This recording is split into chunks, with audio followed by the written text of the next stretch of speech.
30 Day 30 weight loss tip series day 13. આપણને બધાને જ ખબર છે કે વેટ લોસમાં શુગર એક સાયલન્ટ એનેમી છે. તો ઘણા લોકો એવું કરતા હોય કે વેટ લોસની જર્નીમાં શુગરને સડનલી બંધ કરી દે. તો જ્યારે શુગર સડન બંધ કરવામાં આવે તો બોડીને શોક લાગે અને આપણી ક્રેવિંગ્સ ડબલ થઈ જાય. તો એના કરતાં શુગરને ધીરે ધીરે ઓછી કરવામાં આવે તો આપણો જીભનો ટેસ્ટ પણ એડજસ્ટ થઈ જાય.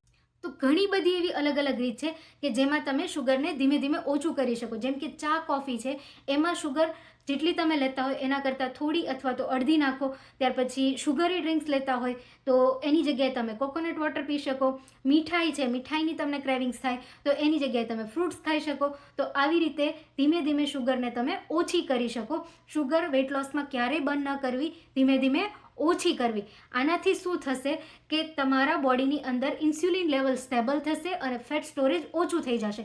એટલા માટે નેચરલી જ વેટ લોસ થવાની શરૂઆત થઈ જશે.